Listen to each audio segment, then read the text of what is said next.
Hey loves, welcome back to my channel. This is Sassy Love Tarot.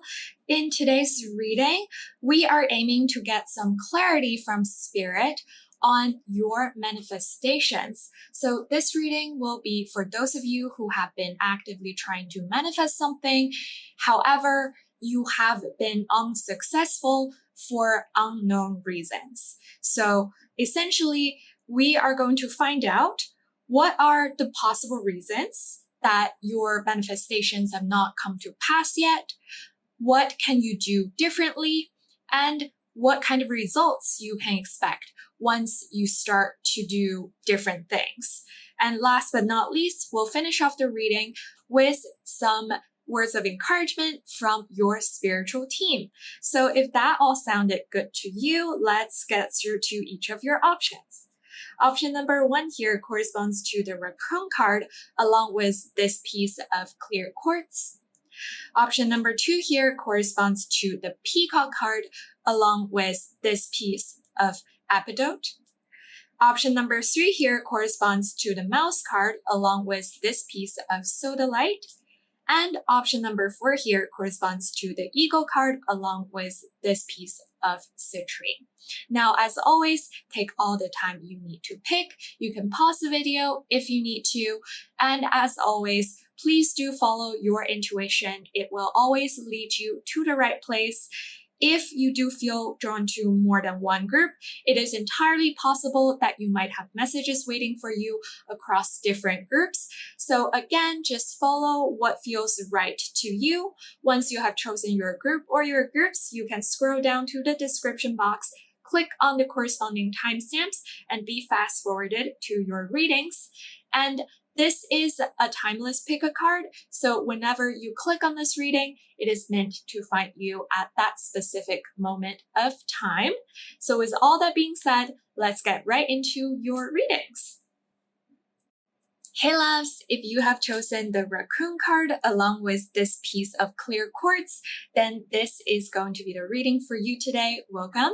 As you can see here, I have laid out 3 different tarot decks, and we'll be using these 3 tarot decks to figure out the answers to the 3 questions that I mentioned in the intro. So first off, we're going to start off with what's blocking your manifestations. What are the reasons why your manifestations have not come to pass?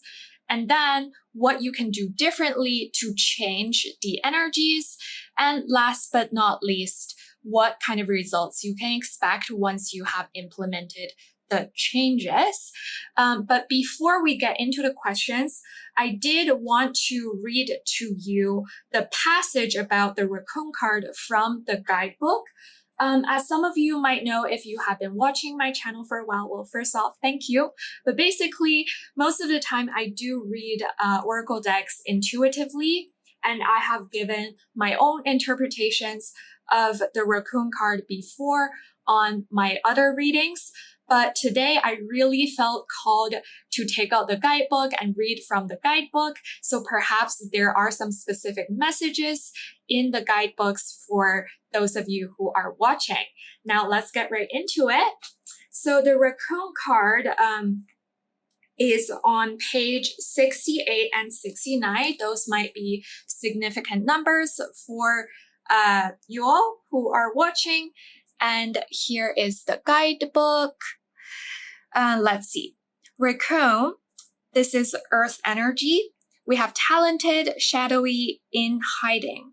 Raccoon energy is at play within all artists to greater or lesser degrees. At best, it indicates talent, tenacity, and skillfulness with a particular musical instrument or creative tool. Its shadow side points to an unresolved issue around self-image and success. Sometimes using a stage name or wearing a mask works in an artist's favor. Other times it limits creativity. Am I who my audience thinks I am? What if I am ready to grow into something more? Raccoon energy won't let us off the hook until this creative ego fear is resolved. When in balance, we have generous friend, exceptional artist. When out of balance, we have competitive, starving artist. To bring into balance, make new work. So that's all the messages that we have from the guidebook. Based on the information in the guidebook, I do feel like a lot of you who are watching this pile, who are drawn to this group, you might be artists or creatives, or you might just create something as part of your work or as your hobby. And it is possible that you might have been struggling with issues of self-esteem or self-image, or you might have struggled with curating a certain public profile or public image on social media or in front of other people. And I don't want to assume what your manifestation is or are. I just, I do get the message that perhaps some of you are experiencing, say, like a writer's block. I think that's what you call it, a writer's block, or some sort of blockage to your creativity. And perhaps you are trying to manifest new projects, new work, more clients, etc. I'm not sure, but if that resonates, that means you are in the right place. But let's start off shuffling your decks first. I'm gonna get all the cards out and then dive into the meanings. So if you don't want to watch me shuffle, you can skip ahead. Now, first off, let's get some clarity on what is blocking your manifestations, my dear group number ones. Spirit, what's blocking my dear group number ones? Okay, we have the 7 of Wands coming out. Can I please get one more, Spirit? What is blocking my group number ones from manifesting their desires, please, Spirit? Why haven't their manifestations come to pass yet? I feel like a lot of you might have been waiting for a while. As I shuffle the deck, though, the deck is behaving quite neatly. Like all the cards are pointing towards the same direction. No cards are jumping out or like flashing or anything. There's just a lot of waiting because no cards are coming out. Let's see. Spirit. Oops. All right. We do have something. So here we've got the 7 of Cups in reverse. Okay. I feel like I've got some ideas here, but let's first get all of your cards out. So, Spirit, what can my group number ones do differently to change the energy, to remove the blockages? What can my group number ones do differently? We have the Hanged One in reverse, and let's get one more. Oops. And we have the 10 of Cups in reverse. Interesting. Okay, we do have some reversals, but, and I know that some of you might feel a little bit concerned, but don't worry. Reversals are here for a reason, and we're gonna get into that in just a moment. Now, what kind of results can my group number ones expect once they choose to do things differently? Please, Spirit. I do see that this might be a slower moving energy because now that we're asking for results, the deck again is behaving quite neatly, but no card is coming out. Oops, as we speak, a card just jumped out. And we have the Knight of Swords, which is indicating speed. That's interesting. All right, let's see. Can we please get one more?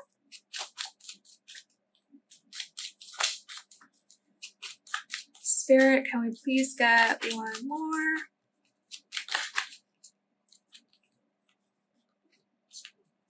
Okay, We actually have 2 cards, and I do feel like taking both of them. Do you want to be upright or reverse?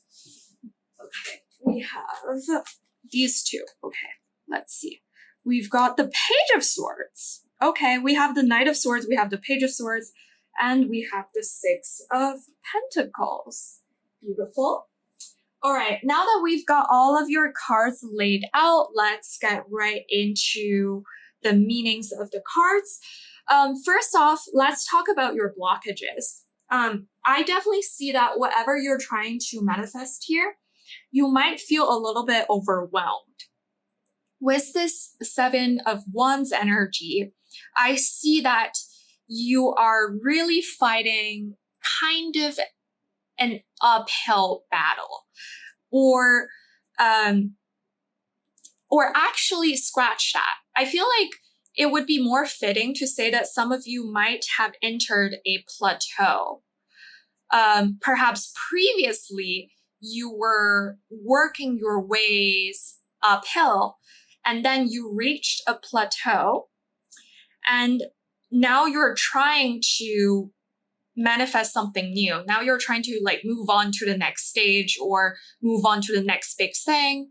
I do think that for a lot of you with this raccoon energy that you were drawn to, like you might have already had a certain level of recognition or achievement within the field that you are trying to also manifest new things in. An example that I can think of is that since we got that creative energy coming through, an easy example that I can think of is that you are also a creator on YouTube, and your channel has been growing for a few months.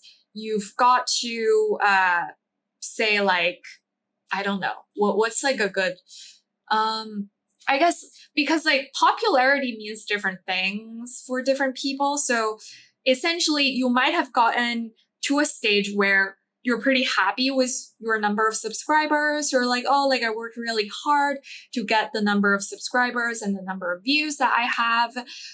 But now I want more subscribers. Now I want to see if my work can reach even more people.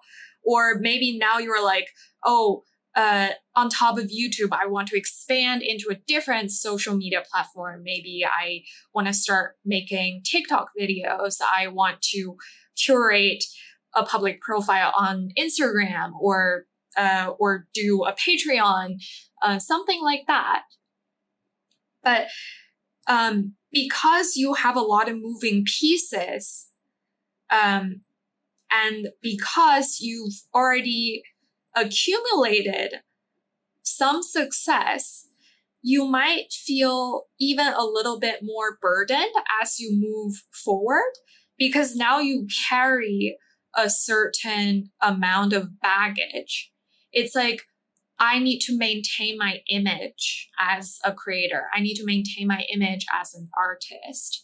Or I've already got this established public persona, and I need to make sure that I keep consistent with this new thing that I'm trying to manifest. And perhaps that's limiting you somehow. Or perhaps that's overwhelming you because you have so many different things that you need to worry about. It's like, I see this person on the 7 of Wands being someone who's trying to almost like firefight. Like perhaps you have multiple things that you need to solve, and they're all like, they all have really tight like deadlines, and you're just one person. You wouldn't be able to solve all of them all by yourself all at the same time. And your energies are not focused, and that could be a blockage that's blocking your manifestations from coming to you. And when your energies are a little bit frazzled or unconcentrated, it is a little bit hard for you to properly visualize what you want, to properly imprint your subconsciousness, which is a very important aspect of the manifestation process. And also, since we talked about you potentially carrying some form of baggage, when you can't properly let go after you've done the manifestation process, like when you're waiting, if you still really held on to whatever you're trying to manifest, if you still are really attached to the result, then that could be a blockage for you as well. And speaking of your thoughts and emotions, your feelings about your manifestations, I do see that with the Seven of Cups in reverse, I do see that there might be a certain level of blockage being present because you can't really properly visualize what you want. With this Seven of Cups in reverse, I feel like, again, there's that overwhelming sense of like you have so many different options and you don't know which one you should move towards. And again, that might have made your energies more frazzled or chaotic. And instead of being concentrated on manifesting one thing at a time, your mind might not be able to focus. Or it's like you might be a little bit confused with your feelings about your emotions about your manifestations. Like, excuse me. Like you don't know how you feel about this particular manifestation, and that's why you can't really put yourself in tune with the emotions of having achieved that manifestation. Because again, it is important for you to embody the emotions of someone who's already had the manifestations come true for the thing you want to be manifested into your 3D reality. So those are the blockages that I am seeing here. And in terms of what you can do differently, we have the Hanged One in reverse and the Ten of Cups in reverse. I do feel like this is talking about shifting your perception or your mentality. When the Hanged One is in reverse, I feel like this is someone who's done a lot of inner work to the point where they have completely changed how they view the world. This is like after they have done a lot of like really deep processing and inner processes to the point where they're feeling very enlightened to embark on a new path. Like they're ready to be released from this position where they've been left hanging. And with this Ten of Cups in reverse, I almost feel like this is this is referring to what we were talking about earlier about your emotions, about your feelings towards this particular manifestation or manifestations that you are having. Because when the Ten of Cups is in the upright, it is long-term happiness. It is like guaranteed happy ending. When it's in reverse, this is giving me a feeling of something being fleeting. It is possible that you have mistaken chasing, I'm hearing chasing fame or chasing something that would give you an adrenaline rush. You might have mistaken that for real happiness. I'm not saying that when we're having those like short-term like moments of excitement, that's not real happiness. That's not the right way to put it. What I meant to say is that it's more like, oh, this is something that you thought for the longest time that would make you happy. But actually, if you change your perception, if you change your mentality, you would then be able to see that the nature of this achievement is actually quite fleeting. Like, say you really want 100K subscribers, right?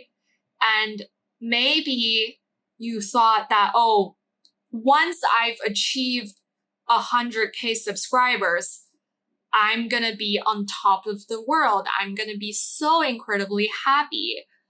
But the reality might be that, yes, you will be very happy. You will feel very proud. Your work will be seen by more people. You're going to be more influential. Those are all true, and they're good things. However, the nature of this type of achievement is that it is an external validation more than an internal drive. So once you get there, you will most likely start after a while, after the high, like perhaps the high can last for say like days, weeks, month. But eventually you're going to come down. You're going to be like, actually, now I want 200K subscribers. I want 500K subscribers.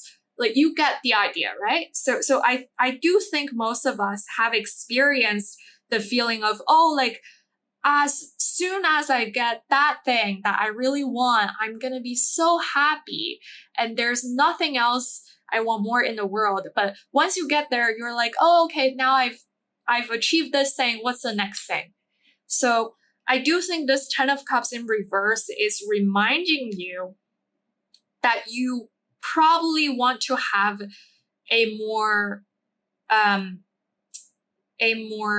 clear idea regarding what this manifestation will bring you. And perhaps by shifting your mindset, you would also be able to let go of the manifestation a little bit easier. So when I say let go, I don't mean that, oh, like you shouldn't be manifesting this thing. What I mean is that a lot of times if after we've done like the visualization, the scripting, etc., repeating affirmations to ourselves, like we need to give the universe time to actually bring that thing to us. And while you're waiting, if you keep holding on to it, that sometimes can actually drag the waiting time even longer.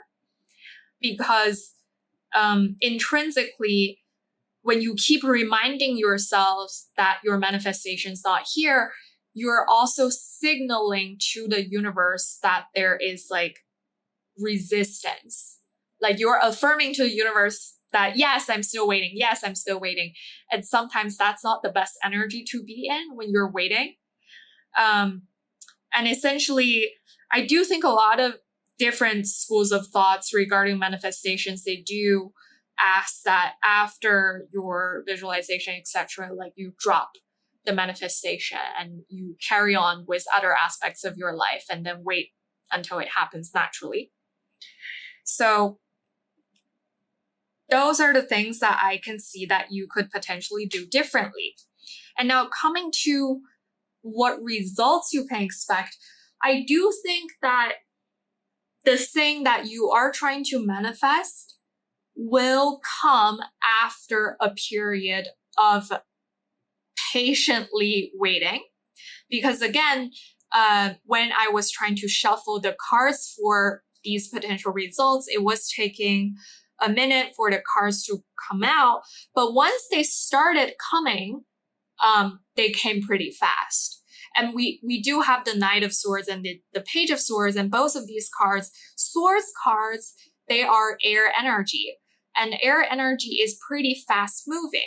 So that's a good thing that now we have these cards here essentially indicating that your manifestation, once the gears start to shift, they will clicked into place pretty fast. And then if what you're trying to manifest has something to do with communications, because Page of Swords and Knight of Swords, they remind me of good communications. Then I see that coming in for you pretty quickly, and I see that you'll be getting a positive result. And also, from the Page to the Knight, we do have a level up. So if you're trying to manifest mastery of something, like learning of something, understanding of something, grasping something new, maybe developing a skill, I see that happening for you after a period of learning. I see that you are upgrading yourselves from the Page to the Knight. And something that just popped in mind is that perhaps for some of you, you might be getting an upgrade in terms of your ways of traveling, like maybe a new car, or perhaps you are manifesting your first car, something like that. Because when you're a page, like you walk on your feet, and then when you're a knight, you ride a horse. That's an interpretation that's never ever come to me before, but yeah, maybe for some of you, that's what you're trying to do, and that's why it's coming through today. And then with the Six of Pentacles coming out, there is an equal give and receive. There is an equal return. There is a fair return on your investment.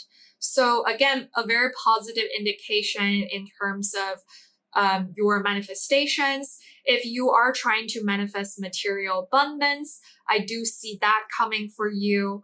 And for those of you who are creatives, I do see that words are gonna spread like wildfire about the quality of your work.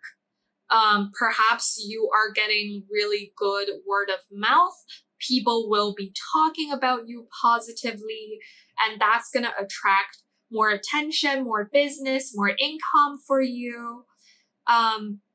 So yeah, I do think this is a pretty positive direction that you could potentially move yourselves into once you've implemented the changes. All right. So before we close off the reading, I do want to get some words of encouragement from your spiritual teams as you are waiting for your manifestations to come. Now let's see, group number 1, spiritual team. What words of encouragement do you have for my dear group number 1s? Please, group number 1, spiritual team. All right, so let's see what we've got. We have number 27, regain your focus. Yeah, we were talking about your energies being a little bit chaotic and frazzled. Perhaps you are not as concentrated. So see here, we've got that information, that message popping up. Trivial life matters are distracting you from your goals. Archangel Metatron and I are here to help you stay grounded. Okay, and here I refer to the Archangel Michael because this is the Archangel Michael Sword of Light Oracle deck. And 27 might be a significant age for some of you, or February 7th or July 2nd could be significant dates for some of you. Let's see what else. Group number 1's spiritual team. Could you please come through and give my dear group number 1s some words of encouragement as they wait for their manifestations, please? Any words of encouragement for my dear group number 1s? All right. All right. Okay, we have number 10. Don't settle for less. You are a child of the divine and you deserve to have your dreams come true. Don't give up.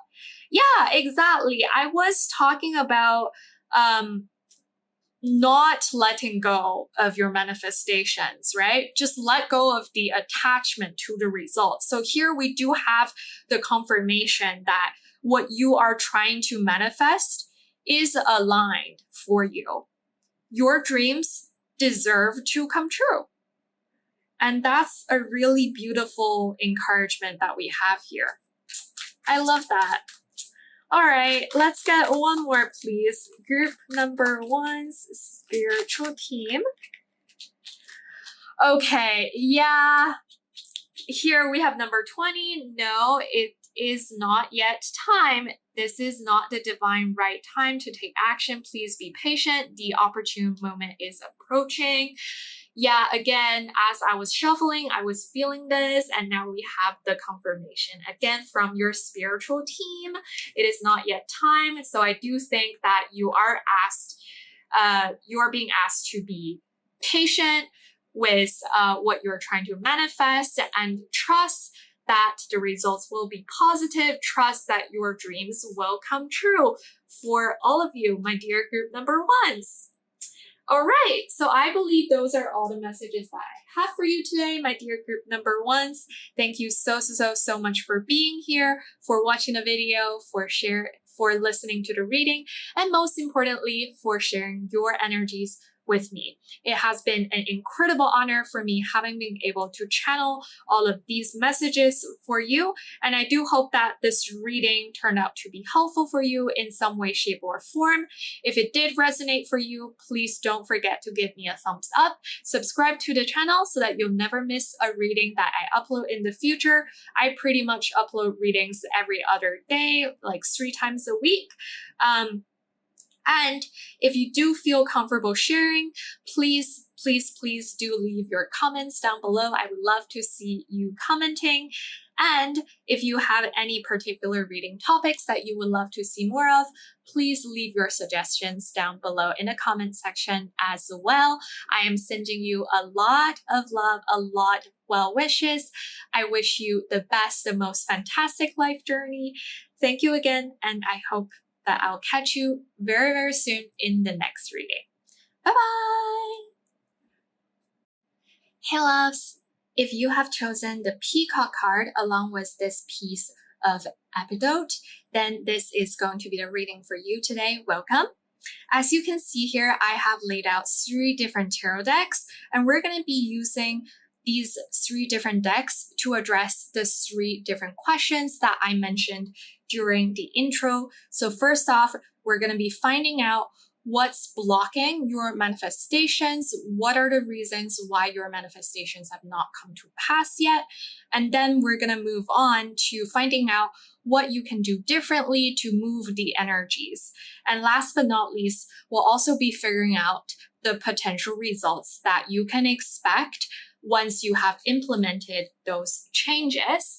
But before we get into your tarot decks, I did want to read the passage about the Peacock card from the guidebook. As some of you who have been following my channel for a while might know, well, first off, if you have been following, thank you.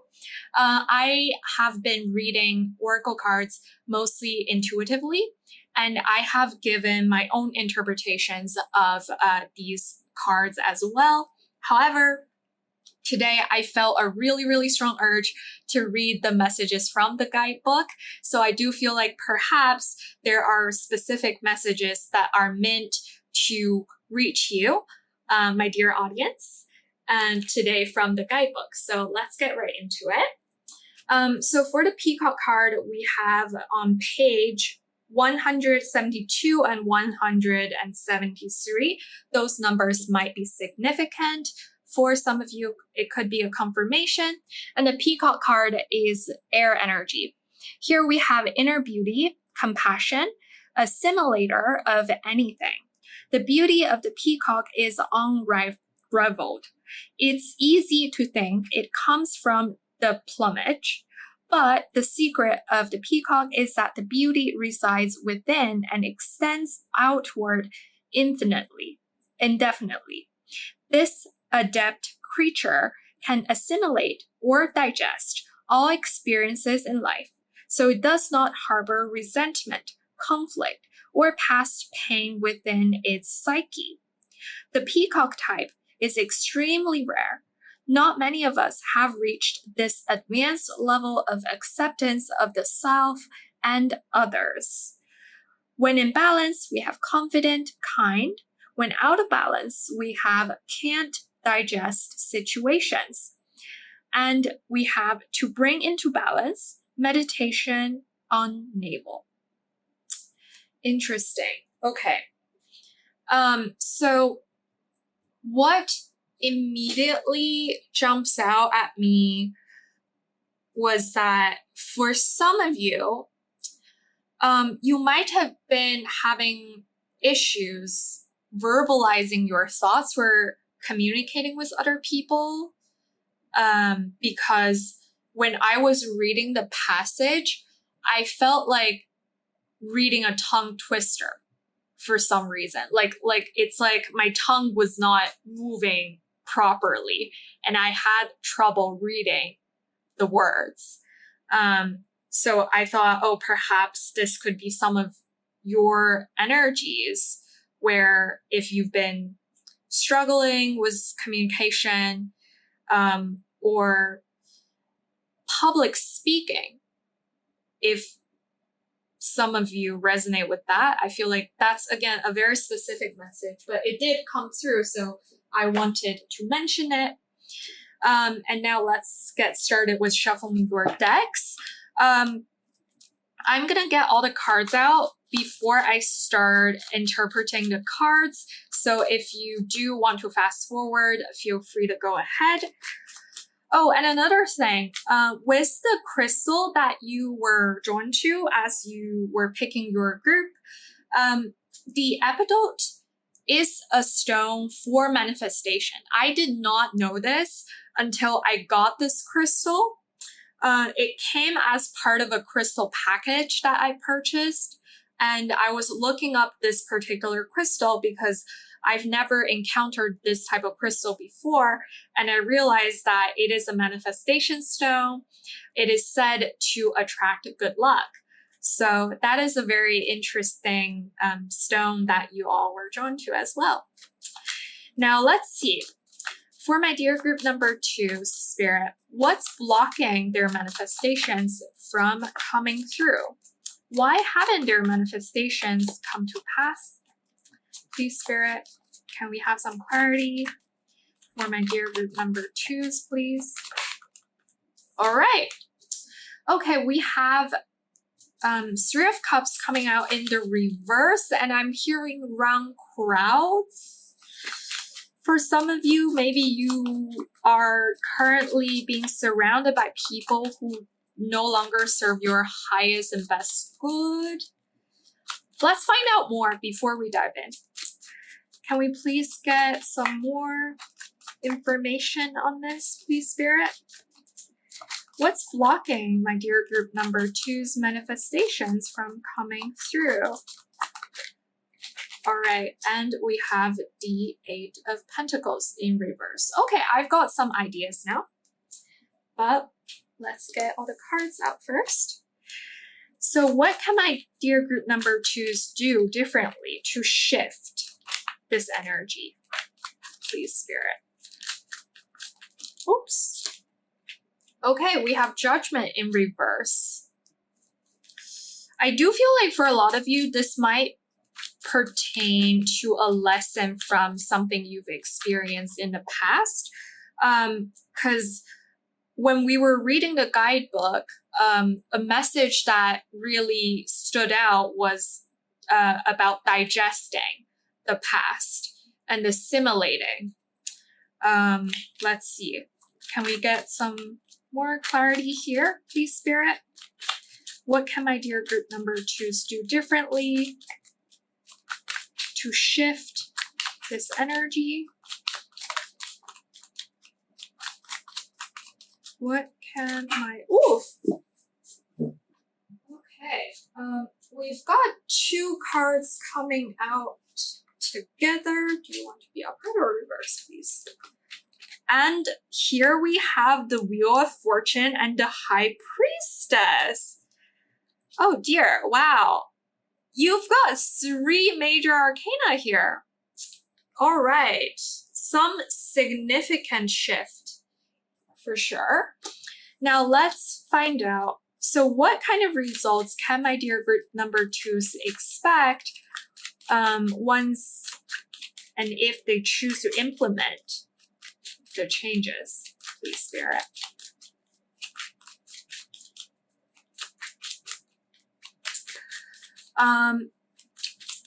For the previous two questions, your cards came out pretty fast and smooth.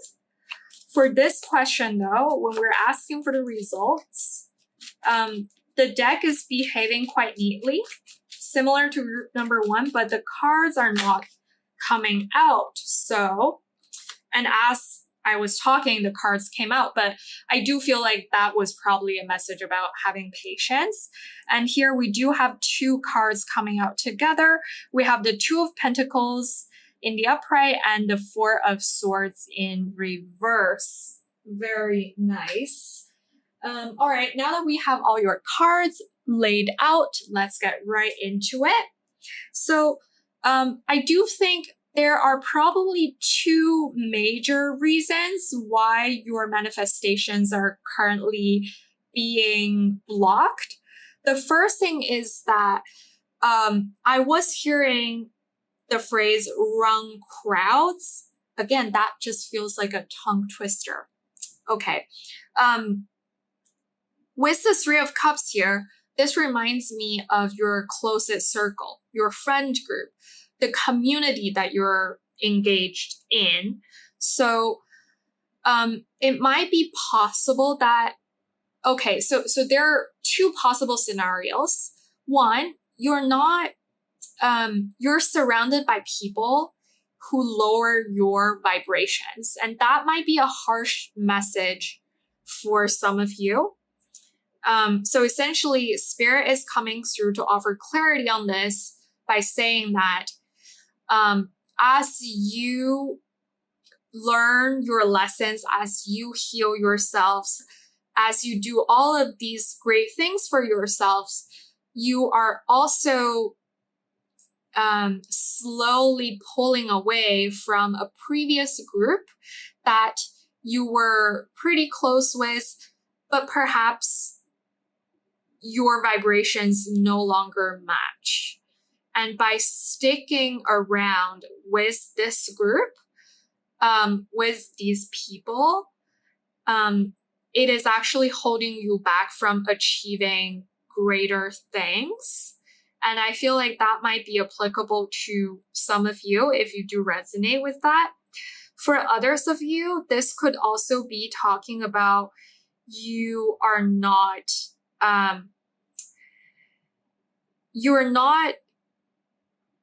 feeling connected enough with the idea of oneness.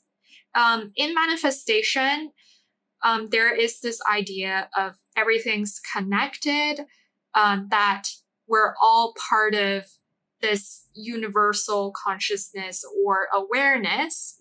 And when the Three of Cups is in reverse, I feel like perhaps some of you might feel a little bit isolated, and that's essentially you in your ego. And by not recognizing that everyone is part of the bigger awareness or this idea of oneness, you are essentially making your manifestation efforts ineffective. So that's another thing that's coming through here. And there's a third message with the Three of Cups in reverse. I feel like this could also be talking about an out of balance sort of energy where people are gossiping around you. So you might want to be a little bit careful about who you share your manifestations with, because let's say you really believe in manifestations and you really trust the universe to bring in whatever you desire, but your close friends or your family members, they don't believe in manifestations. And by sharing your ideas with them, saying that, oh, I am manifesting this and that, I'm trying to manifest these things into my life, their response might be, oh, that's BS. Like, manifestations don't exist. It's not real. And when you hear that kind of argument, or when you kind of pick up on those messages, that actually can have a negative impact on your subconsciousness, because we do tend to process information and messages given to us by our closed circle more easily. Like these kind of messages from people who are close to us, they could easily penetrate our critical filter and enter into our subconscious mind and essentially leave a negative imprint. So, or perhaps you spoke about your manifestation with someone and they might not have the best intention towards you, and they might be jealous of the potential success that you might have, and they might be essentially running their tongue about you, and they might be like, oh, like, can you believe it? So and so believes in manifestation and it is so out there. It's such a like a woo-woo idea, that kind of stuff. And that's like essentially negative energy being projected on you. And as I was saying that, I was literally getting chills down my spine. Like, the hair on my back just literally stood up. And I take that as a confirmation. This is obviously something very unfortunate. But I do think that there is a message from Spirit saying that my group number twos, y'all need to be a little bit more careful. So there's that. And then with the Eight of Pentacles in reverse here, I see that what you're trying to manifest might be something that's quite big, because when the Eight of Pentacles is in reverse, I feel like this is something that requires an extraordinary amount of effort and energy and dedication and faith. Because when Eight of Pentacles is in the upright, it's already something that we need to work hard for. It's already a skill that we need repetition so that we can master. See this person being so hardworking. And when this card is in reverse, it just makes me think that, oh, you need to pay even more attention to the details of your work. You need to spend even more energy trying to master this particular craft. And it is just something that's extra difficult, that's extra big. Maybe the universe really does need to pull a lot of strings and kind of kick a lot of things into gear so that the universe can then bring this thing into the 3D reality and present it to you. So I think technically, like speaking from the technical aspect of this particular manifestation or manifestations that you are having, it is just intrinsically, it is something that needs a little bit more time, that needs a little bit more work. So there's that message coming through. I don't think this is necessarily a blockage. It's like the universe acknowledging a fact. This feels a little bit more like, oh, it is what it is kind of energy. It's not necessarily positive or negative. It is just that some manifestations take a little bit more effort than others because more needs to change in order for that thing to happen. So there's that. And then in terms of what you can do differently to shift the energy, with the Judgment card coming out in the reverse, again, I do think this is related to that message in the guidebook about the peacock being able to assimilate, being able to digest any sort of situations and not holding on to past event. Because when the judgment card is in reverse, I feel like there is an unlearned lesson somehow. And I do feel like for most of you, my dear group number 2s, you know what this is. Like if this message resonates for you, you know what it is. You know exactly what the situation is. So what's the lesson that you're supposed to learn? Perhaps it's just gonna take you a little bit more energy.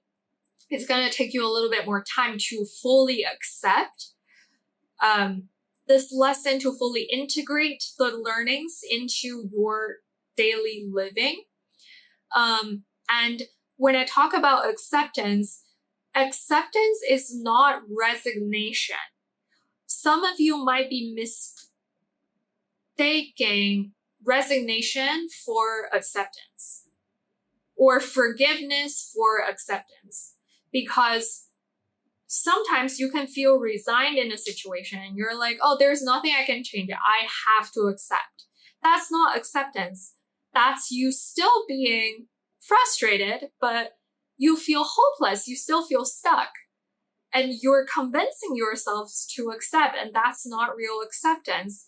That means you still haven't learned the lesson yet, and the universe is going to keep testing you.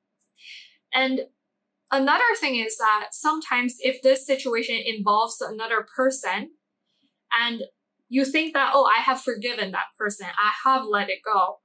But in fact, when you think about forgiveness, it's still us judging, right? It's still us saying that this person did something wrong to me. They hurt me. They did this really horrible thing, but I forgive. And it's close to acceptance, like you're getting close, but it's still not quite there. I feel like the real acceptance, which is something very difficult to achieve, is that you see the situation and you acknowledge what is. This person did this thing. It is a fact. I felt hurt by it. That's a fact. And it is what it is. And that is acceptance. When there is no more emotional charge about the situation, that's when you have fully accepted. That's when you have integrated the lesson. So I do think there is something internal that you need to work through for this manifestation to come into your life. And another thing is that I do think you're being called to observe divine timing and perhaps practice some more meditation. And that message actually came through during in the guidebook as well. Like it talked about how to bring the energy back into balance, and there was meditation, right? The reason why I said that is because we have the high priestess here, and the high priestess is someone who is highly in tune with their intuition. She knows everything. She does not have to ask for answers. She already has all the answers because she's so in tune with the divine source. And in order for us to be able to get closer to that state of mind, we need some form of regular spiritual practice. And for a lot of us, that might look like meditation, breath work, shadow work, just all of these things that can get us to concentrate and to really connect with our inner self, connect with our higher selves, to receive guidance and divine downloads. And with the Wheel of Fortune here, I do think luck is on your side, that what you're trying to manifest is trying to manifest you, like what you desire desires you as well. But the Wheel of Fortune, for it to turn, again, there is that issue with timing. So divine timing is not something that you can pinpoint on a calendar, which is super frustrating. But I do think that with the Wheel of Fortune here, I'm hearing that the gears are turning but it's going to take a bit of time for everything to be in place, for the stage to be set so that the performance can begin. And if you do choose to implement the changes, the results that you can expect here is, we've got the Two of Pentacles and the Four of Swords in reverse. With the Four of Swords in reverse, we literally have ready to act here as the first keyword on this card. So I do think this is universe confirming that once that waiting period is over, things will start shifting pretty fast. And if you are in tune with your intuition, you will just automatically know when you should act, when you should take the opportunity and just act upon your impulse. Like, you'll know when it's time. And with the Two of Pentacles, the first thing that came to mind when I shuffled and got this card was that there are probably going to be multiple things coming into your life, like multiple blessings, and they are going to be of equal importance, because with the Two of Pentacles, I see like this person balancing two different things. There are two pentacles. So I do think that, well, first off, there is going to be a sense of balance in your life. You're going to be embodying a really balanced energy, which is very nice. And another thing is that, again, like, you're going to be receiving more than one thing. You might be receiving two things. You might be receiving even more things. And you're going to be able to handle and hold space for all of those things coming in for you, for all of those energies materializing for you. And here, I love that we have the air, like starting off with the peacock, and now we're ending with the pentacle, which is earth energy. So something that used to stay in your thoughts, in your mind, is now materializing in this 3D, which is essentially what manifestation is all about. So I would say this is a pretty positive sign that you will be getting what you want if you do decide to listen to these advice from Spirit and implement certain changes to your ways of manifesting. So now that we are done with getting answers, I also want to shuffle an oracle deck and get some words of encouragement from your spiritual teams. So, my dear group number 2's spiritual team, can you please come through and give my dear group number 2's some words of encouragement as they embark on their manifestation journey? My dear group number 2's spiritual team, can you please come through? Oops. All right.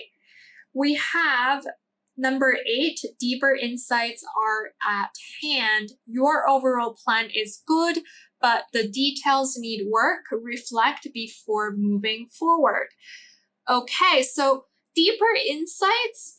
I do feel like this might be referring to that lesson that we were talking about. Perhaps there are some insights that you need to acquire before you can move forward with your manifestations. And there are some learnings that you need to obtain before you can move forward. And again, I do think that intuitively you already know, like most of you already know. If you look at this horse, see there is a cross here, a bright spot around the horse's third eye area, and there is this crown-ish thing around the horse's head. So third eye chakra and crown chakra, I do think those energies are being activated, and you are also encouraged to keep those chakras open so that you can receive visions and downloads. Let's see what else. Group number 2, spiritual team. Can you please give my dear group number 2s some words of encouragement as they continue on their journey? Oops. All right, let's see what we've got here. We've got number 11, embrace this magical moment. You are in the perfect energetic space for manifesting miracles. Allow your wishes to be fulfilled. That is so beautiful. And I do feel like if you do see repeating numbers, like here we have number 11, if you do see this type of master numbers, then perhaps that's your spiritual team trying to communicate with you, trying to send you signs, signals, synchronicities. So perhaps just look out for those signs, and they will help ground you as well, help you gain more confidence that your manifestations are indeed coming. Oh, and going back to the number 8 here, number 8 is the number for infinity, infinite abundance, and infinite possibilities. And that's a very, very positive sign as well. I do feel like for a lot of you, my dear group number 2s, perhaps your spirit guides, your spiritual teams, they love to communicate with you in the ways of numbers. So if that resonates, please leave a comment down below. I would love to see what kind of synchronicities, what kind of angel numbers you've been seeing. And last but not least, we have number 20. No, it is not yet time. This is not the divine right time to take action. Please be patient. The opportune moment is approaching. Okay, literally group 1 got the same card and at the same position as well.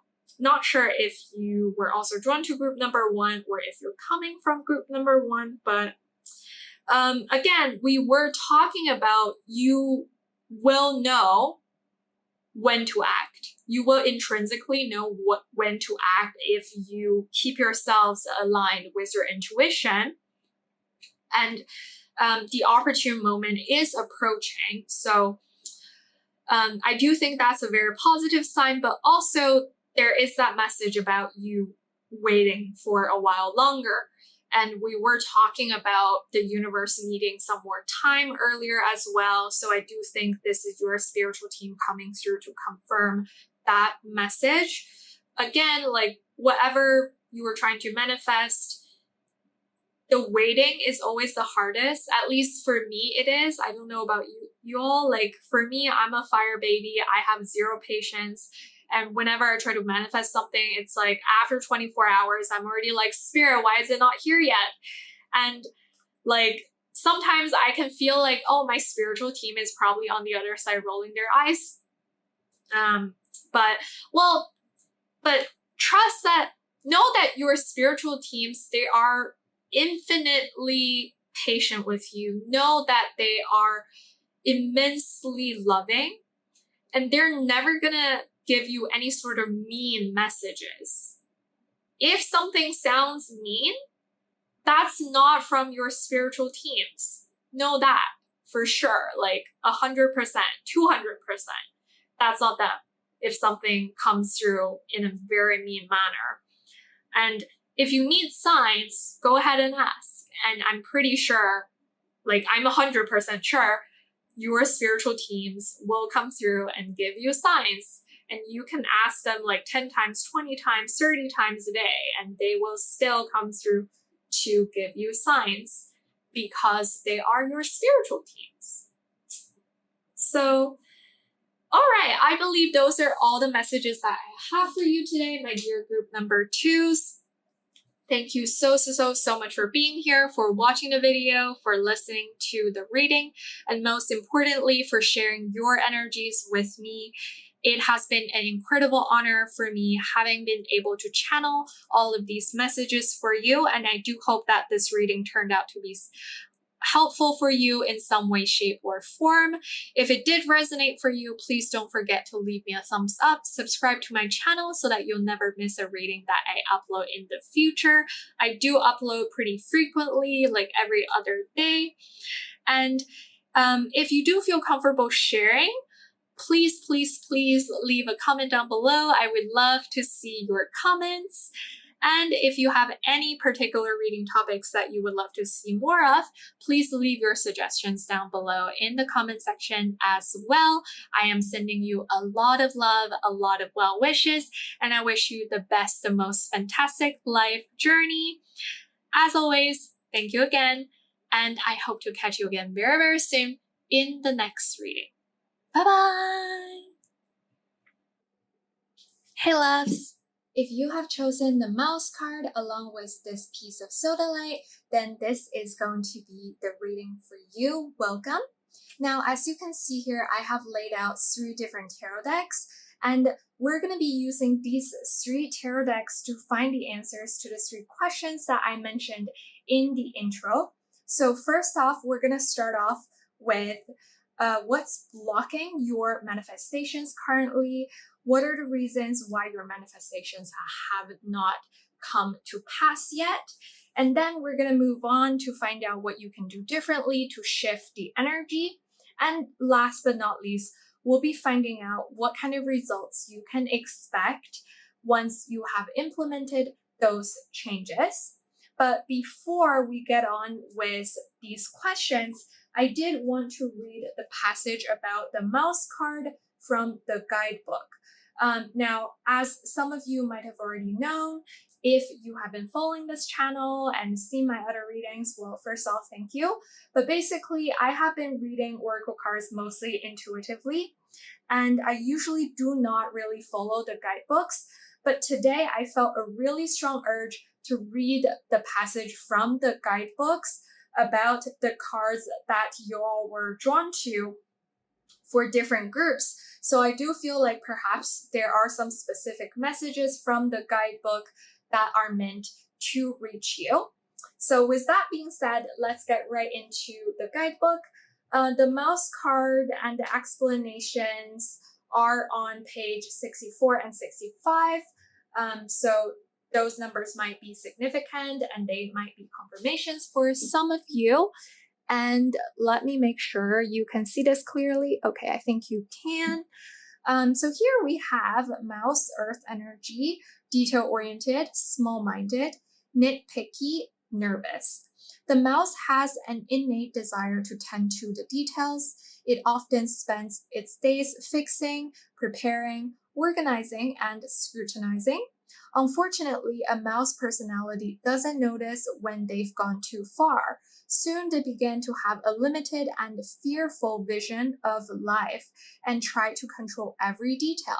This can be quite a painful experience for both the mouse and those around them.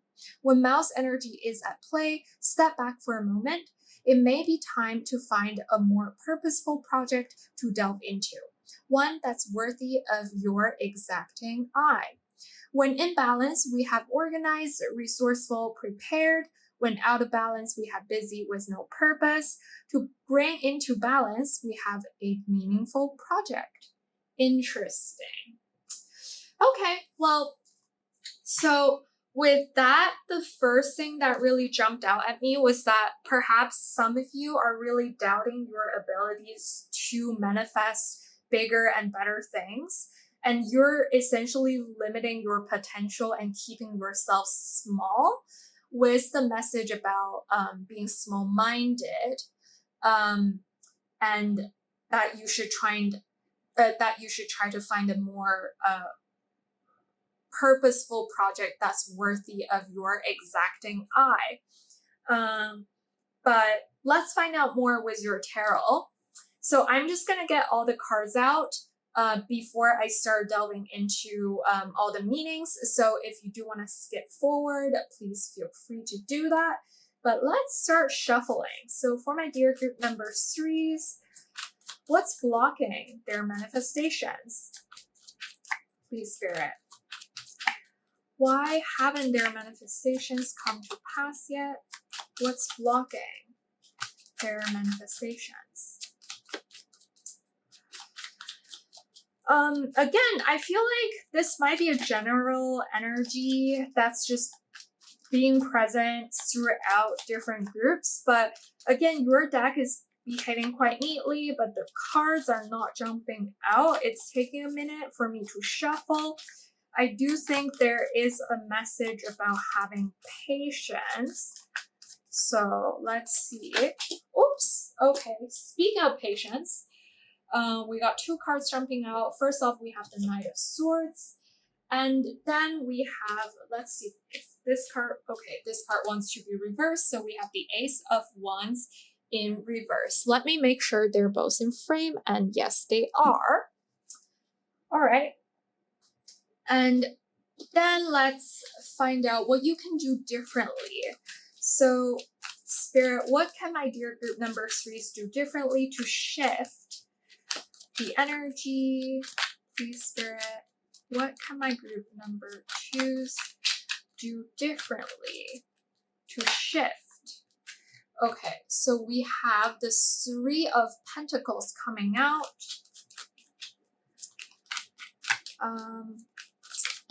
And we have the King of Cups. Do you want to be upright or reverse? Okay. Here we have the King of Cups coming out in the upright. All right.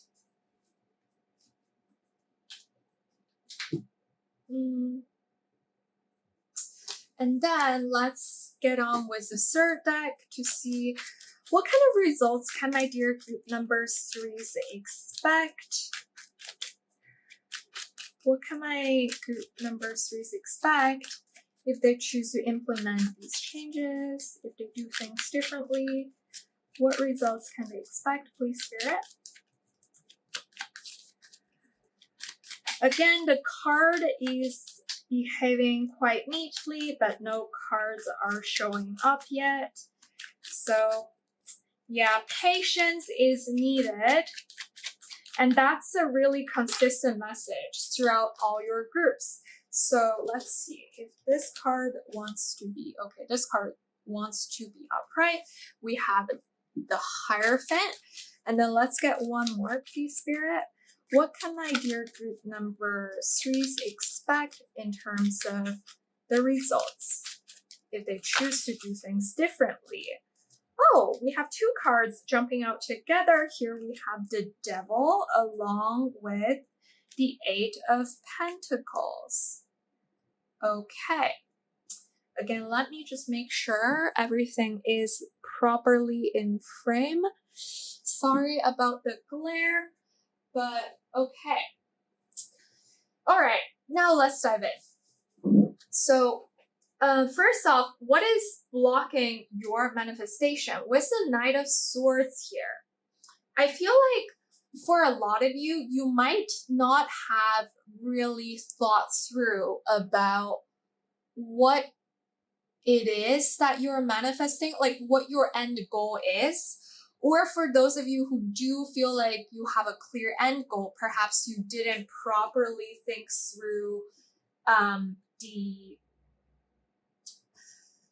what it's gonna bring you. Because with the Knight of Swords coming out in the upright, this is reminding me of someone who's really fixated on reaching a target, who's not afraid of charging right at it. However, when this energy is misdirected, it can be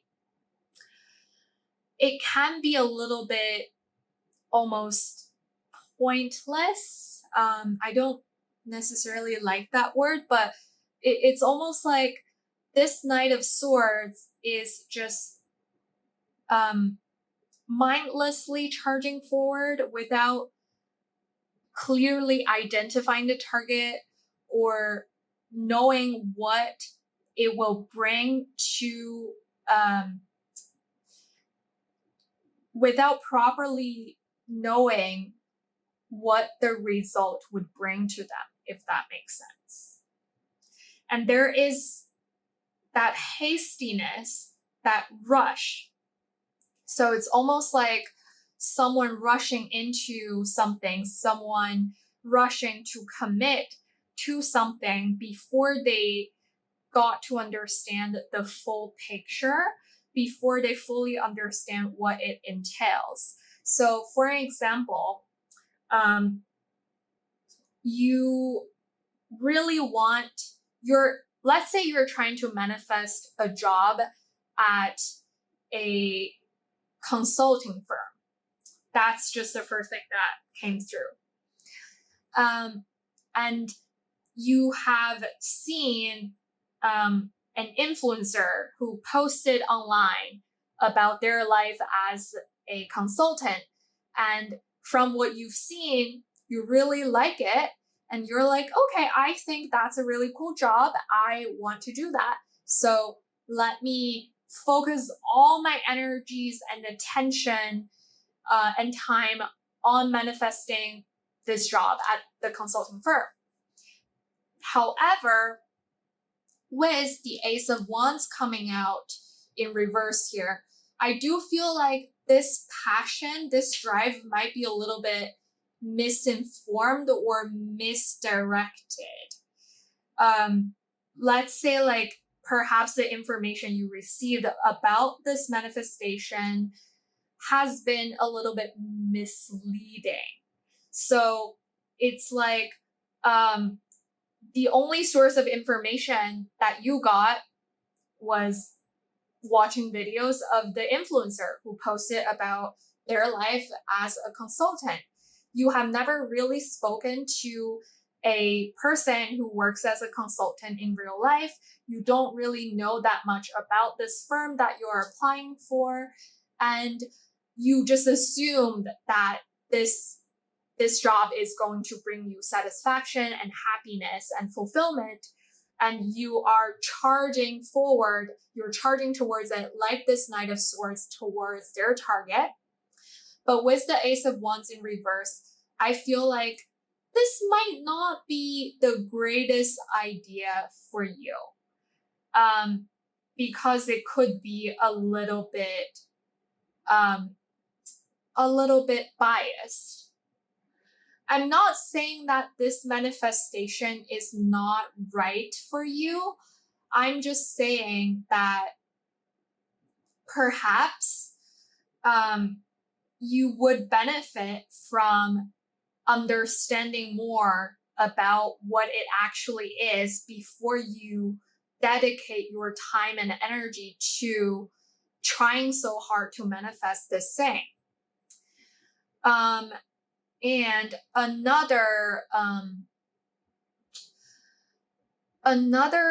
interpretation that came to me was that for some of you, you might be really in a rush to try out manifesting because you have heard great things from other people. You've seen great examples being posted by creators, social media influencers, and you've seen all of these people manifesting great things for themselves. And now you've learned about manifestation and you really want to dive into it. And you're like rushing right into manifesting things without necessarily getting a full picture or getting a more systematic approach to learning how to manifest. Because with this Ace of Wands in reverse, it's like a new beginning, but it's like something that's supposed to have potential, that's supposed to bring about a new beginning, but didn't deliver that kind of feeling. So it could be an idea that somehow just went wrong, or an idea that's just not fully developed, and that's why the seed cannot grow. That's why it cannot take root, because it has not been fully developed yet. It's not ready to be grown yet. It's not ready to be placed in the soil just yet. So those are the possible reasons why your manifestation or your manifestations haven't really come to pass yet. And then in terms of what you can do differently, I also see pretty clearly here, you need to learn more about the situation, or you need to learn more about the manifestation as a concept, as a technique. You see how this person is drawing based on this model who is standing here. I see that you're being encouraged to seek out more information, to see something, to see like a full picture before you decide what to do. And I also see that you could potentially seek out information from people, from experts who know more about the topic, because it almost seems like this person is teaching this painter how to draw this model. So you can either model after someone by like watching them, or you could find a teacher, a mentor, someone who is a little bit more advanced in a certain journey that you would like to embark on, and have them share their experience with you. And at the same time, I do see that when you're manifesting, you need to be coming from a place where you're feeling emotionally balanced. The King of Cups reminds me of someone who is emotionally independent, who is emotionally balanced, who doesn't need validations from other people because he feels secure in himself. And again, we are not necessarily talking about genders here, we're just talking about the energies. So with the King of Cups, I do see that you are being called to embody more of your masculine, your go-getting, creative kind of energy, but do that with a lot of compassion and love. Do that from a place of security and balance. King of Cups, this is someone who's really good at keeping in touch with their emotions and detecting how they're feeling, making sure that they are in tune with their emotions, making sure that they're in tune with their own energies. And when your emotions are in alignment, that's when your manifestations would be the most effective.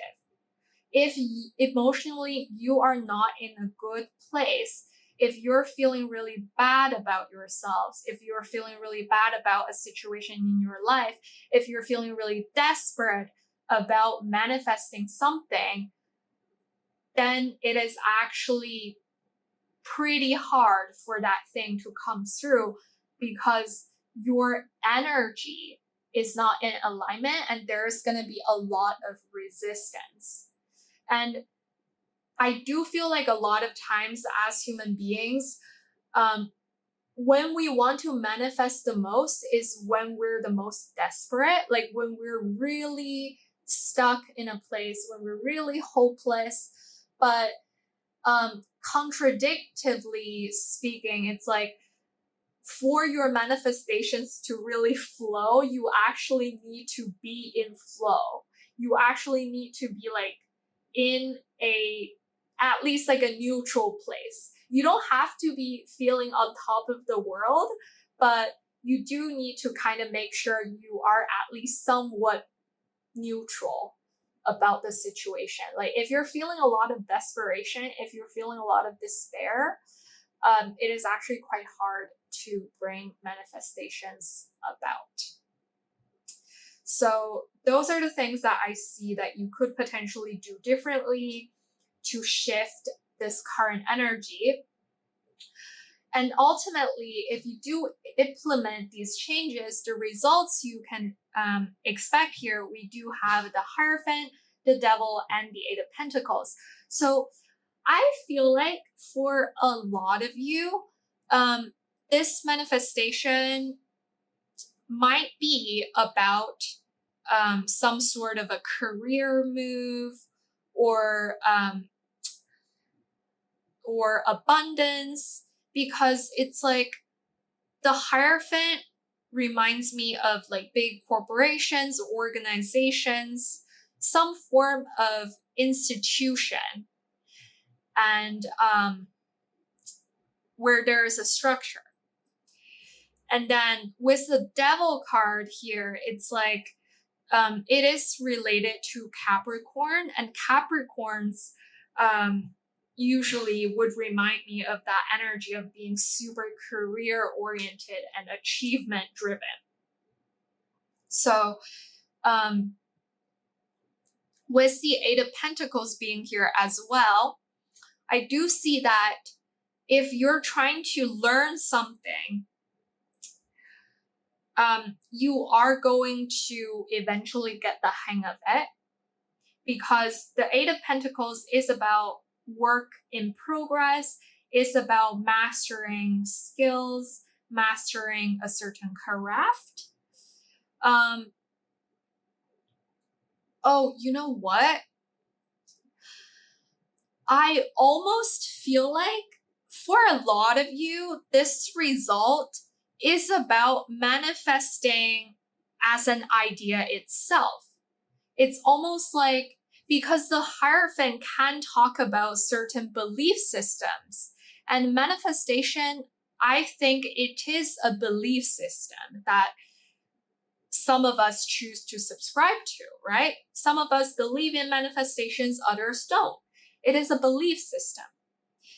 And I almost feel like some of you, there is like a caution message here, because the Devil can talk about attachment, obsession, being tied down, and being trapped. So perhaps as you learn more about this particular system, as you learn more about this particular skill, you are gonna get better and better.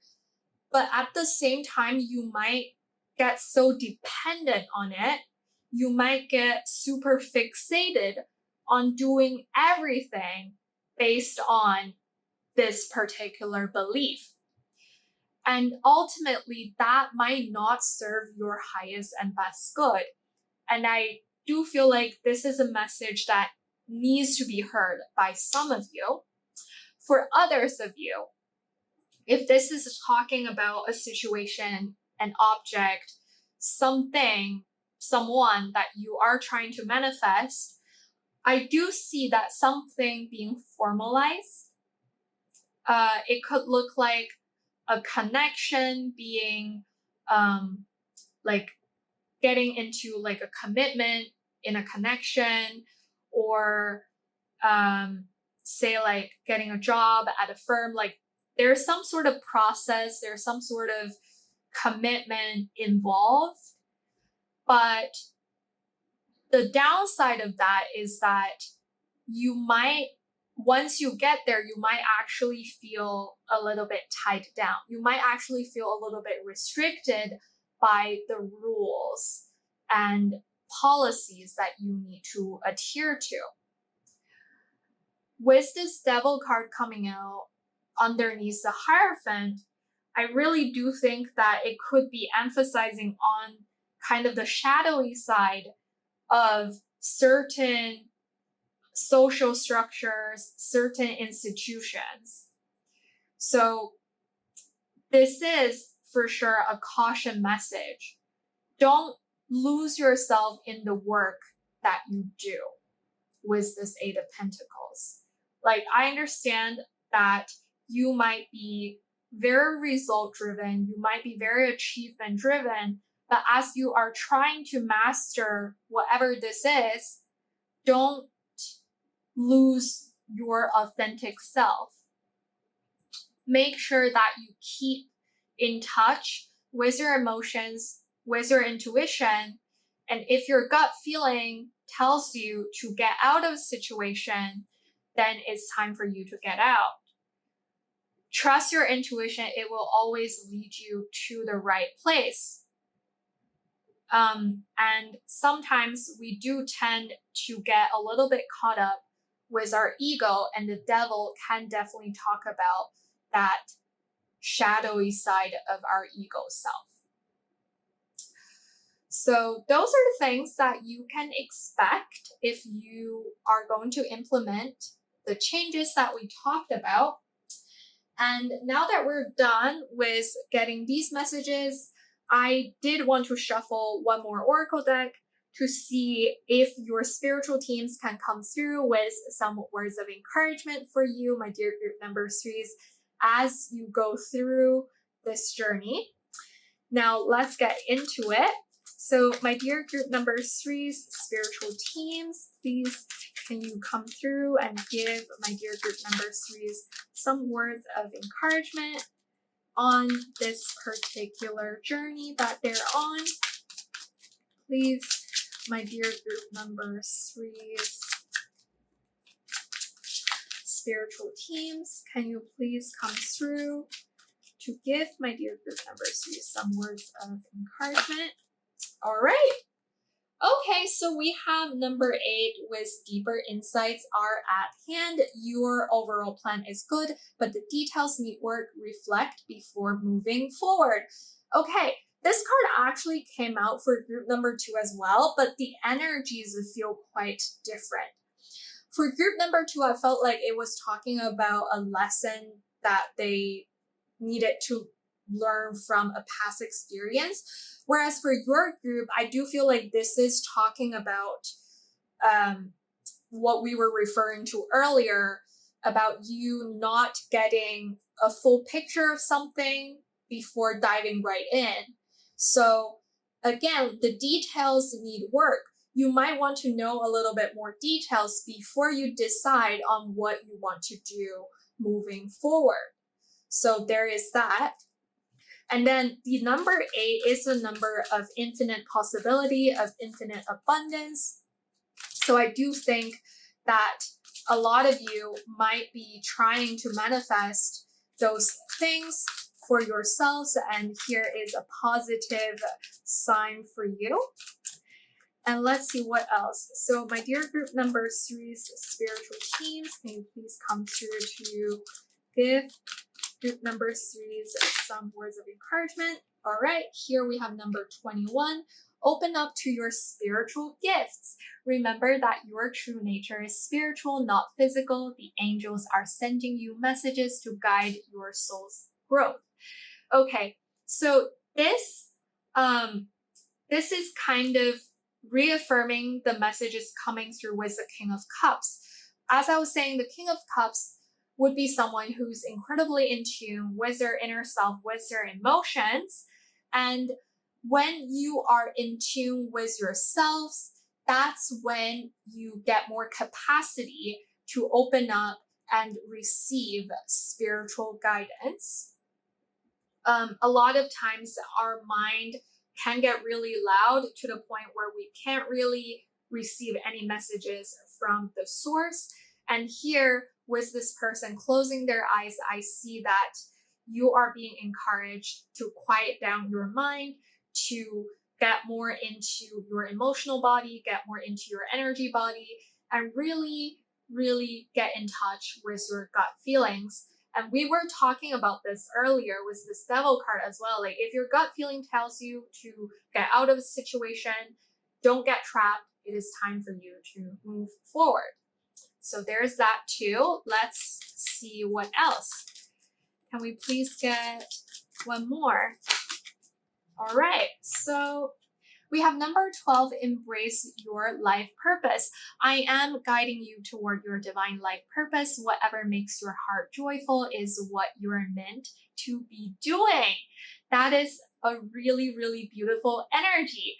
And again, here, like, whatever makes your heart joyful is what you're meant to be doing. Like, this is definitely, again, emphasizing on you needing to be in touch with your emotions, you needing to be in a balanced headspace to be able to find out more about your life purpose, to be able to keep yourselves more in alignment with your divine life blueprint. So there is an encouragement from Spirit saying that you should really, really try to get within yourselves and dig a little bit deeper. And here we have number 21 and number 12 here. So maybe mirrored numbers. Those are signs being sent to you by your spiritual teams. Like, if you see number 2112 or number like, I don't know, like 1331, like something like that. Like those mirrored numbers could be signs being sent to you. And maybe just notice those synchronicities would help you tap more into your spiritual gifts as well. And I do personally find that noticing synchronicities and potentially like journaling on them, noting them down, would help me gain more confidence in my own ability to be in touch with my intuition. And it also helps ground me. So I believe those are all the messages that I have for you today, my dear group number 3s. Thank you so much for being here, for watching the video, for listening to the reading, and most importantly, for sharing your energies with me. I feel so incredibly honored having been able to channel all of these messages for you, and I do hope that the reading turned out to be helpful for you in some way, shape, or form. If you did resonate with the reading, please don't forget to give me a thumbs up, subscribe to the channel so that you'll never miss a reading that I upload in the future. I do upload pretty frequently, like every other day. And if you do feel comfortable sharing your thoughts, please do leave a comment down below. I would really love to see your comments. And if there's any particular reading topics that you would love to see more of on this channel, please leave your suggestions down below in the comment section as well. I am sending you a lot of love, a lot of well wishes, and I wish you the best, the most fantastic life journey. As always, thank you, and I hope to see you very soon in the next reading. Bye-bye! Hey loves, if you have chosen the Ego card along with this piece of citrine, then this is going to be the reading for you today. Welcome. Now, as you can see here, I have laid out 3 different tarot decks, and we'll be using these 3 different decks to get answers to the 3 questions that I mentioned during the intro. So first off, we're going to start off with finding out the reasons why your manifestations are currently blocked, why they haven't come to pass yet. And then we're going to move on to find out what you could do differently to shift the energy. And then last but not least, we'll also find out the results that you can expect if you are going to implement the changes. But before we get into these questions, I did want to read the passage about the Ego card from the guidebook. Now, as some of you might have already known, if you have been following this channel for a while, if you have seen other readings of mine, in which case, thank you. But basically, I have been reading most of the oracle decks intuitively. I have given each of the card my own interpretation, and I don't really use the guidebooks that much. However, for today's reading, I felt really strongly called to read off of the guidebook, and perhaps there are some specific messages in the guidebook that are meant to find you. So with that being said, let's dive right in. The Ego card and the explanations are on page 176 and 177. So those might be significant numbers for some of you, and they might be confirmation. So take it as it resonates. And now let's see. Just want to make sure you all can see this. So ego is air energy. We have all pervading power, truth seeker, transforms karma. The noble ego emanates the light of the sun. This great bird is both physically and spiritually strong and represents a mastery over the elements of fire and air. When the ego appears, you soon be thrown into the karmic fire for the sake of your transformation. The ego pushes us to be our best and brightest selves and stops at nothing to see us shine. Grasp the sun in your talents and hold on for the ride. You are stronger than you think, ego child. When in balance, we have bright, radiant challenges. When out of balance, we have controlling. To bring into balance, we have step into the unknown. Okay, so Something that really stood out to me from reading this passage is transforming karma. I don't know, perhaps some of you from this group, if you're drawn to this card, perhaps you are going through a difficult karmic cycle or karmic situation, or perhaps your manifestations have something to do with karma. And again, that is a very specific message, and I do think that if it applies to you, you would know. And another thing is about stepping into the unknown. I'm not sure if perhaps some of you don't feel as ready or as confident in your ability in terms of stepping into the unknown or really reaching out to the sun and shining your light yet. But let's find out more with your tarot cards. So I'm going to dive in and shuffle all of the decks and get all of the cards out before I dive into the meanings. So if you want to skip forward, please go ahead. Now let's see, Spirit, for my dear group number 4s, what's blocking their manifestations?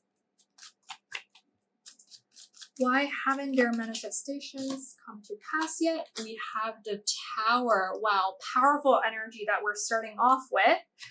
So I've got some ideas, but let's find out more. So Spirit, what else can you tell us about the blockage?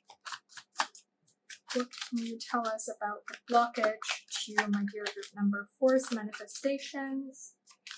Why haven't, okay.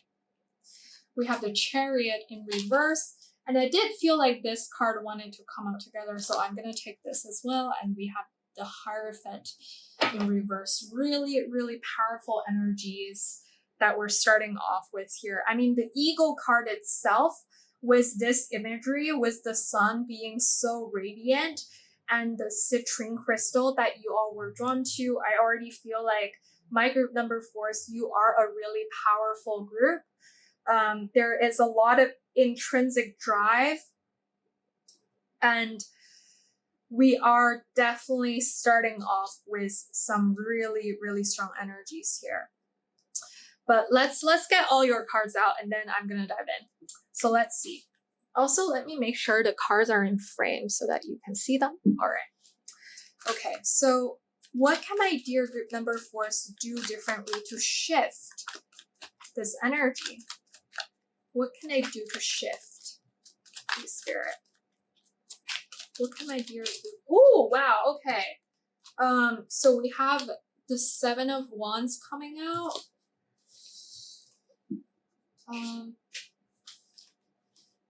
We have, okay, do you want to be upright or reverse? We have the 7 of Swords coming out in reverse, and we have the Queen of Cups coming out in the upright. Very interesting. Again, getting some ideas here, but let's move on to the last deck. So, if my group number 4s implement these changes, what results can they expect, please, Spirit? Oh! Wow, okay. That card just literally like flew out across the floor. Very powerful energy here. Fiery energy with the Queen of Wands. She's saying hi. All right, let's see what else here. What else, Spirit? What else can my dear group number 4s expect? Wow, your reading is just, this energy is so different from the previous groups. You got most of your cards pretty quickly as well, which is very different from the previous groups. For the previous groups, when I was shuffling, like sometimes it could take quite a long time for things to come through. And I felt like that was a message on patience. But for your group, I feel like, oh gosh.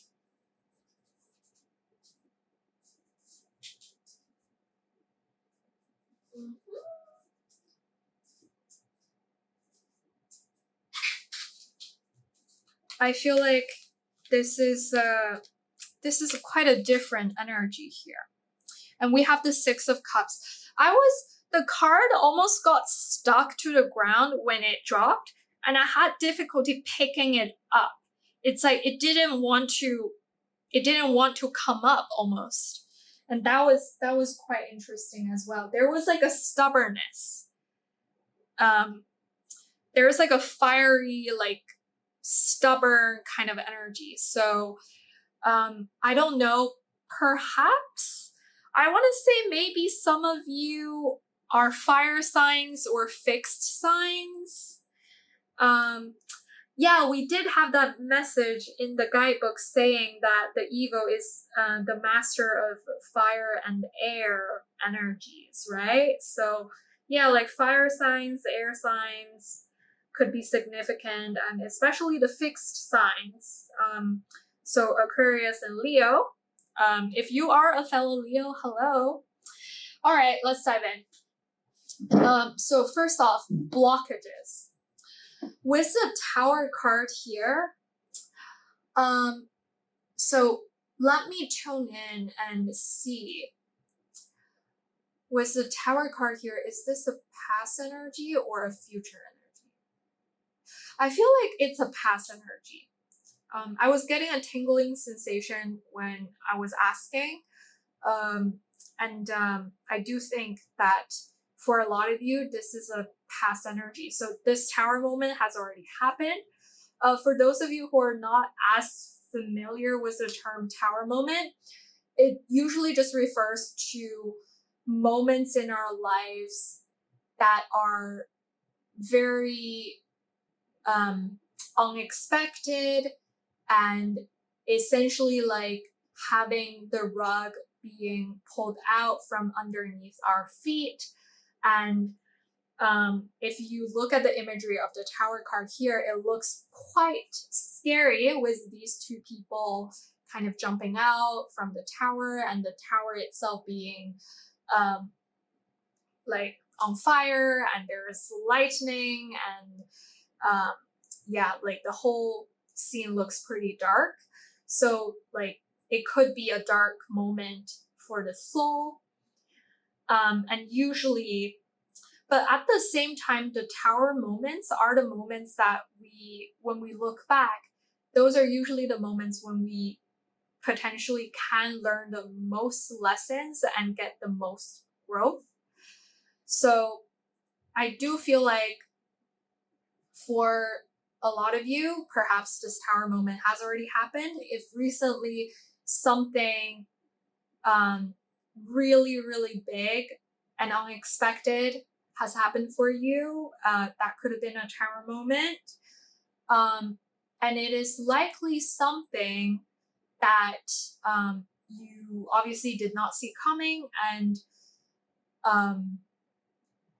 is also something that you don't necessarily want to experience.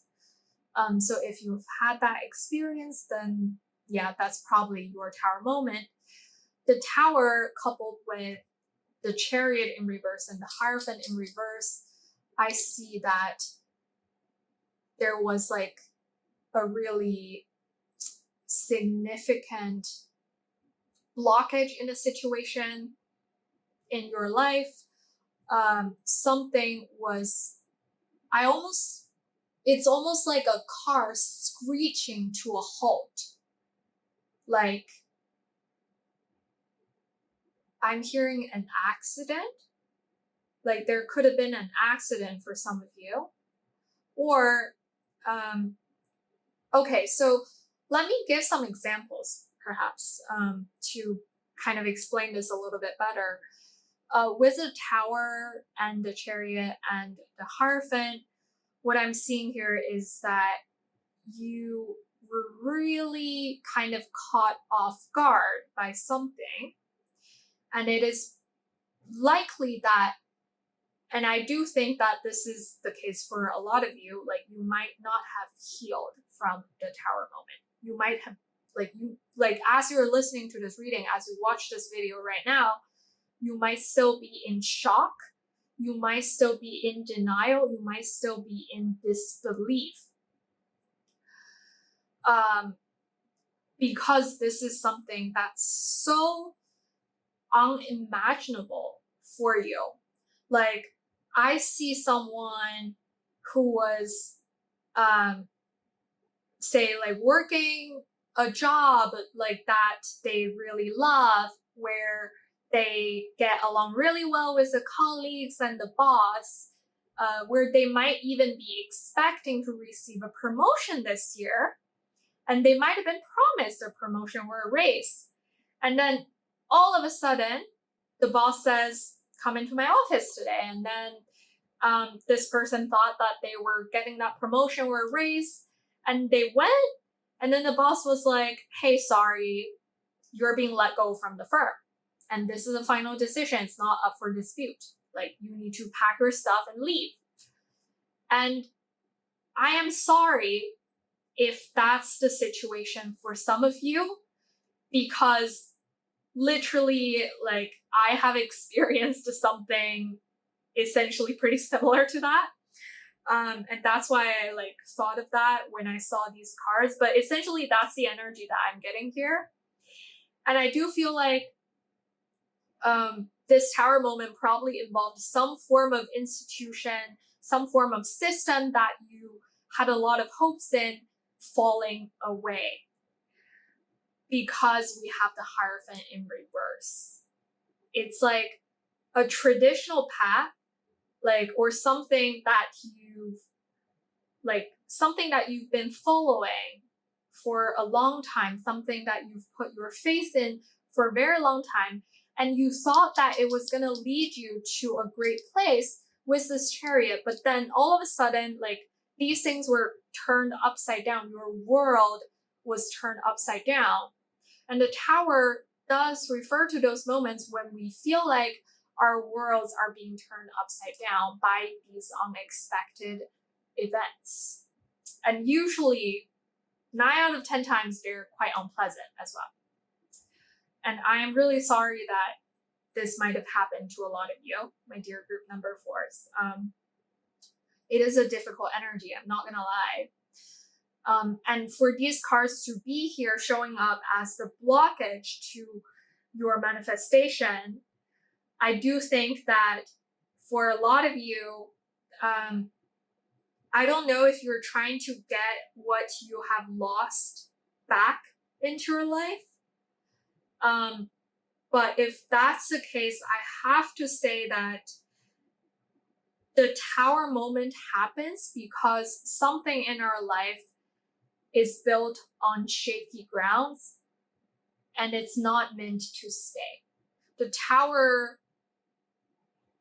is here to essentially destroy the things that no longer serves us, even though sometimes we might not even be aware of the fact that that thing has already stopped serving us. And we might really desperately try to cling onto it. We might desperately try to bring that thing back. If that's the case for you, I must say that it is quite likely that this thing will not come back, at least not in the way that you would expect. It's not going to come back in the same way as before, because there is a lesson that's meant to be learned through this moment, through this drastic change. So there is that as a blockage. And for others, if this is like just something that happened in the background of your life, and then you're trying to manifest something completely like unrelated to this, then I would say that your energies might still be pretty frazzled. Your energies are still kind of in chaos. You're not necessarily in alignment with your power as this ego, as that master of fire and air, because you have not recovered from the Tower moment. Maybe for some of you, maybe you thought that, oh, like I've already moved on, but a part of you might still be holding on to your old limiting beliefs, and that's what's holding you back. That's what's blocking you. And with what you can do to shift the energy, I do see that this is going to be a tough battle because you got 2 number 7 cards.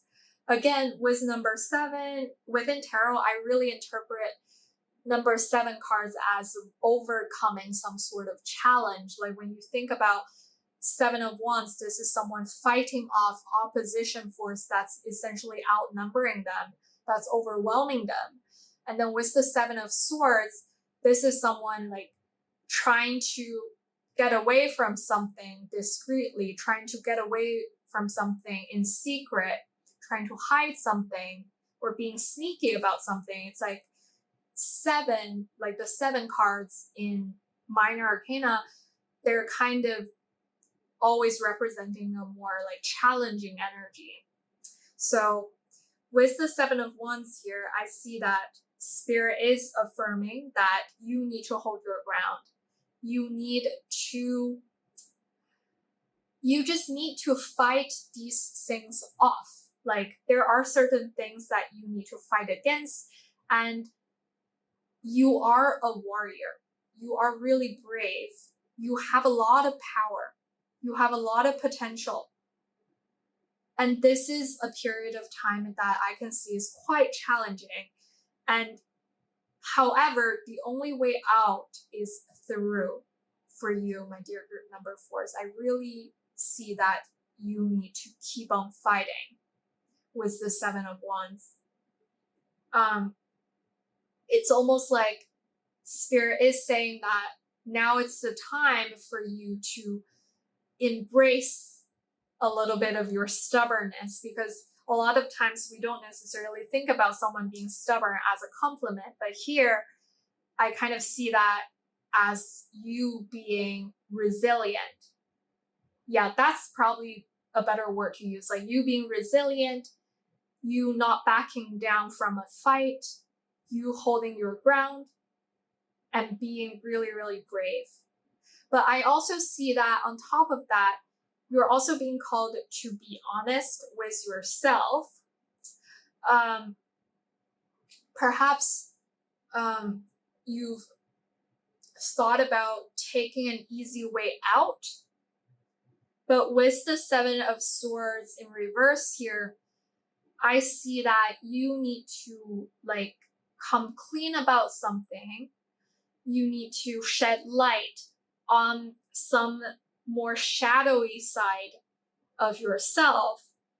This is not necessarily you being honest with other people. I kind of feel like this might be more of an internal energy, especially with the Queen of Cups being next to this card, like they came out together.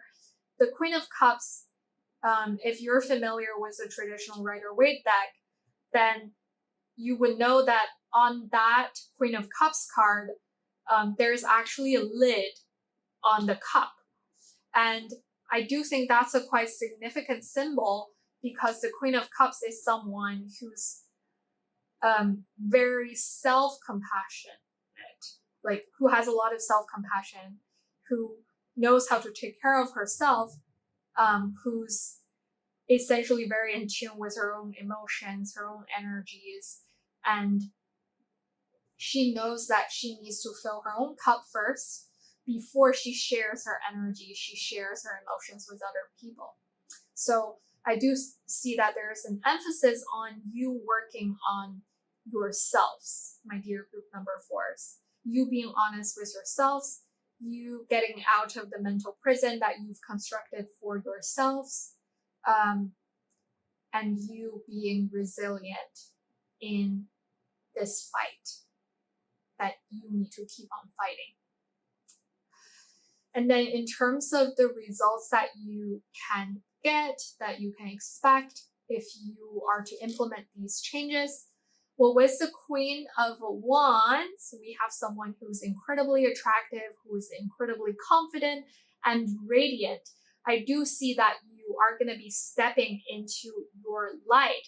And that is the message from the guidebook about this ego card as well. You are literally grasping the sun. You're holding the sun in your hands and you're shining like crazy. Like you will be embodying this really, really strong archetype. And you're going to feel so much better about yourselves. The Queen of Wands is someone who has self-esteem, who has a lot of self-respect, who's very confident, who goes out there and who's not afraid of being seen by other people. And I see that being a potential future for you, my dear group number 4s, and that's incredibly powerful. Again, your group has a lot of power. I feel that coming through in reading. I feel that coming through in the energies that I'm channeling. I really feel like you probably just need a little bit of encouragement, a little bit of reassurance so that you're ready to go again. And that's what we're here for. With the Six of Cups, I see that there is an innocent kind of energy. There is perhaps a little bit of nostalgia of the way that things were in the past. However, I do think that this is a healed energy. This is like you have learned your lessons from your past experience, and you can still find within yourselves that childlike wonder, that sense of innocent curiosity. It is a really, really beautiful energy with the Six of Cups here. And then at the same time, I do interpret the Six of Cups sometimes as a soulmate union card, because number 6 reminds me of unconditional love. It's also the number for the Lovers card. It's like equal give and take, like a balanced, shared energy. And cups, that's all about our emotions. With the Six of Cups here, I do think that this is an incredibly sweet card to come out. And for those of you who are trying to manifest a divine counterpart, I do see that in the cards for you, my dear group number 4s. And for those of you who are not really looking for something like that, I can also see that at least there's going to be a lot of inner healing. There's going to be a lot of healing with your inner children. And you're probably going to be connecting with your past self who's been through certain traumatic moments, who's been through, for example, this tower moment. You're going to be in touch with that part of yourself, and you're going to give yourselves a lot of compassion, a lot of healing, a lot of understanding, a lot of recognition as well. You're going to see your own power, and you're going to recognize yourself for that. You're going to congratulate yourself for that. So, all right, I'm just going to give all of you, my dear group number 4s, a big energetic hug. Know that your spiritual teams are always out there for you. Know that you can get guidance, clarity from readings like this one, or from your friends, family, from your support circle. And even if you feel like you don't have anyone, while you're listening to this reading, I really feel like we can be friends, and just know that I support you and I am rooting for you, and I know that you got this. So yeah. And before we finish off, I'm going to shuffle one more oracle deck to see if your spiritual teams can come through with some words of encouragement. Now let's see. My dear group number 4's spiritual teams, can you please come through and give us some words of encouragement for my dear group number 4's? And here we have number 43, your vibration is rising. This is a time of great spiritual growth for you. You are evolving to occupy a higher energetic frequency. Exactly. As we were talking about the tower card, like sometimes the towers really dare to give us to offer us opportunities of growth, even though it could be painful. But a lot of times growth and learning, those are painful process, but ultimately we will get rewarding results. And I feel like this is your spiritual teams coming through to remind you that, hey, this is an opportunity for you to grow and you are on the right path. And here we have number 12 was embrace your life purpose. I'm guiding you toward your divine life purpose. Whatever makes your heart joyful is what you're meant to be doing. I think group 3 got this message as well. And here I can kind of see a similar energy. With this Queen of Cups, again, this is someone who's really in touch with their own emotions, and was this whatever makes your heart joyful is what you're meant to be doing.